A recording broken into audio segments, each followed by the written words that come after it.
La primera voz feminista realmente importante que se rebeló contra este estado de cosas fue una extraordinaria inglesa llamada Mary Wollstonecraft, nacida en Londres a mediados del siglo XVIII, perteneciente a una familia burguesa dirigida por su padre, un hombre brutal. Se hizo maestra junto a su hermana, creó una escuela en la que predicaba que los ideales de la Ilustración debían extenderse a las mujeres, dado que éstas vivían en un estado de subordinación al hombre que les impedía desarrollar todo su potencial. La mujer, pues no debía ser un sujeto dulce y pasivo encerrado en el hogar para uso y disfrute del hombre, sino que era un individuo con sus necesidades psicológicas e intelectuales intensas e independientes, y hasta tenía derecho a disfrutar de una placentera vida sexual, declaración que escandalizó a la pacata sociedad de su época. No obstante, entrando en el siglo XIX, poco a poco la lucha por la igualdad de derechos entre hombres y mujeres fue cobrando fuerzas en la medida en que en el mundo anglosajón, entonces corazón y cerebro de Occidente, la democracia electoral se fue financiando como método para tomar decisiones colectivas. Para las mujeres más comprometidas con la causa, resultaba obvio que la lucha por conquistar un lugar digno en la sociedad pasaba por acceder al voto. Ese fue el nacimiento del movimiento de las sufragistas, especialmente combativo y vibrante en el mundo anglosajón. Una vez logrado el objetivo de poder elegir o de ser electas, las mujeres podrían continuar luchando por eliminar el resto de las humillantes discriminaciones que padecían. En el pasado siglo XX tuvo lugar una auténtica revolución, un cambio social sin precedentes en la historia, la integración de la mujer en la sociedad en igualdad de derechos con los hombres, un paso de gigante en el viaje evolutivo de la humanidad, que venía a dejar atrás miles de años de marginación y maltrato. Y aunque todavía existan demasiados países que siguen sin reconocer o aplicar esa igualdad de derechos, lo cierto es que ya no hay vuelta atrás, sino solo un gran camino por delante para el lado femenino de la humanidad. La moda en los años 1910-1919 se caracteriza por una rica y exótica opulencia en la primera mitad de la década, en contraste con el sentido práctico de prendas usadas durante la Gran Guerra. Las faldas se levantaron a la longitud del suelo, a muy por encima del tobillo. Las mujeres comenzaron a cortarse el pelo y el escenario estaba listo para la nueva moda radical asociada a la de jazz. La década de 1920 es la década en la que la moda entra en la era moderna. Fue la década en la que las primeras mujeres se liberaron de la contribución de la moda y comenzaron a usar ropa más cómoda, por ejemplo, faldas cortas o pantalones. La década de 1920 se caracteriza por dos periodos distintos de la moda. En el cambio de década de 1900 avanzaba lentamente, ya que muchos eran reacios a adoptar nuevos estilos.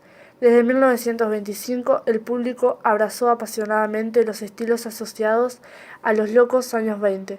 Estos estilos siguen caracterizando la moda hasta principios de 1932. La moda de la década de 1920 permanecieron durante la mayor parte de 1930, pero a finales de ese año los efectos de la Gran Depresión comenzaron a afectar al público y un enfoque más conservador de la moda traído de la década de 1920.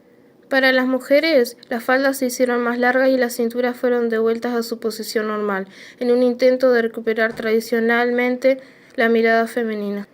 Otros aspectos de la moda de la década de 1920 llevaron más tiempo para ser eliminados. Los sombreros clochés siguieron siendo populares hasta aproximadamente 1933, mientras que el pelo corto sigue siendo popularmente para las mujeres hasta bien entrar a la década de 1930.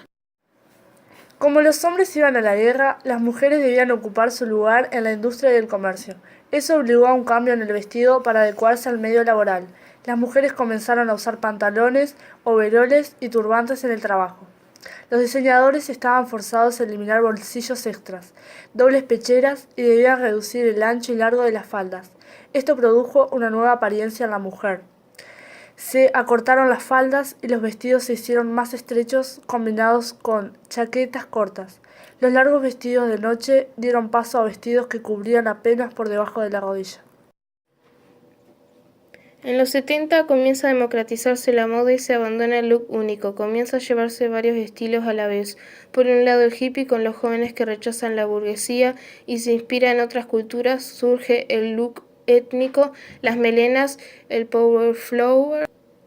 Y por otro lado, la cultura de la música y las drogas que crean el look psicodélico, la moda disco, las plataformas, los pantalones de campana, las melenas y el look Travolta. Y también el punk que, aunque minoritario, marcará el estilo en los que más arriesgados comienza el look militarizado. La silueta vuelve a marcar la forma del cuerpo y se ciñe como nunca. Los pantalones y las camisetas son como una segunda piel, pero estas corrientes comienzan a ser seguidas solo por los jóvenes y se van creando un estilo más tradicional para el resto, que comienza a refugiarse en los indemodables y surge la ropa clásica y el estilo inglés.